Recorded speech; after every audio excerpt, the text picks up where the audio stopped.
திருச்சி அருகே முருங்கப்பட்டி வெடிமருந்து தொழிற்சாலை விபத்தில் உயிரிழந்த 19 பேரில் இதுவரை 2 பேரின் உடல்கள் மட்டுமே மீட்கப்பட்டுள்ளன.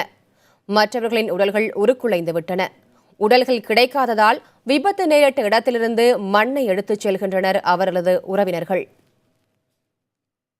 எங்க அத்தை எப்படி எங்க மாமா எங்கேயாச்சும் இருந்து வந்து மலையில கூட ஒண்டிட்டு இருந்து கூட எப்படியாச்சும் தூக்கி வீசணும், அங்கேயாச்சும் நின்று வந்துருவாங்க அப்படின்னு சொல்லி நைட் ஃபுல்லா பார்த்தாங்களே, வரல.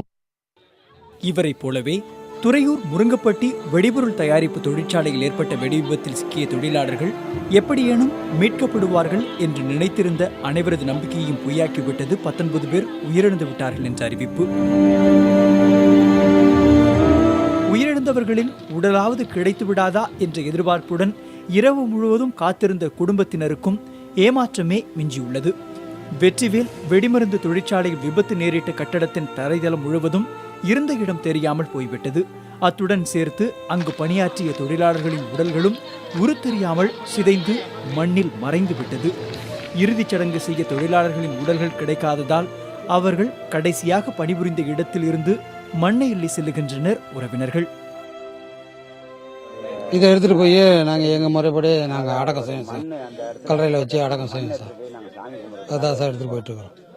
நேற்று டியூட்டியில் ஆஜர் ஆனோடனே இந்த மாதிரி வெடி சத்தம் கேட்டு இறந்துட்டாருங்க. அவர் இறந்த இடத்துல மண் எடுத்துட்டு போறாங்க. அவர் சடலம் கிடைக்கலிங்க. மண் எடுத்துட்டு போய் நாங்கள் சாமி கும்பிட்றதுக்காக எடுத்துட்டு போறோங்க.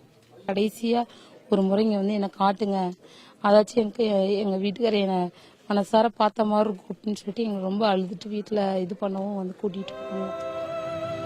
உயிரிழந்த 2 பேரின் உடல்கள் கிடைத்திருந்தாலும் அவர்கள் யார் என்பதனை கண்டுபிடிக்க முடியாத அளவிற்கு உடல்கள் சிதைந்து விட்டன.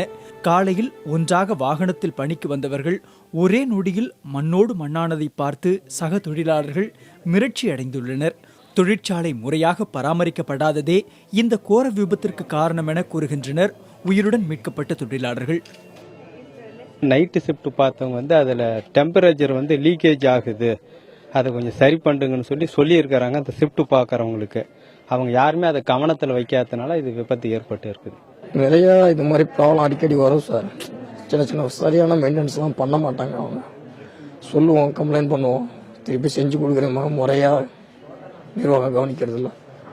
அப்புறம் சின்ன சின்னதாக செஞ்சு கொடுப்பாங்க, சரி வர எங்களை இது பண்ணுறதில்ல.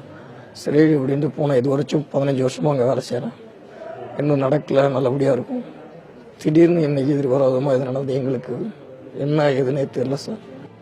உயிரிழந்த 18 பேரின் பெயர்கள் அதிகாரப்பூர்வமாக நேற்று வெளியிடப்பட்ட நிலையில் விபத்தின் போது பணியிலிருந்த சேலத்தைச் சேர்ந்த பிரவீன் என்ற இளைஞரை காணவில்லை என அவரது உறவினர்கள் கூறியுள்ளனர். விசாரணையில் செந்தாரப்பட்டியைச் சேர்ந்த பிரவீனும் உயிரிழந்தது உறுதி செய்யப்பட்டது. கடினமான பணி என தெரிந்தும் பல ஆண்டுகளாக பணியாற்றி வந்தவர்களின் குடும்பத்தினரின் எதிர்கால கனவை ஒரே நொடியில் கலைத்துவிட்டது இந்த வெடி விபத்து. புதிய தலைமுறைக்காக செய்தியாளர் சார்லஸ்.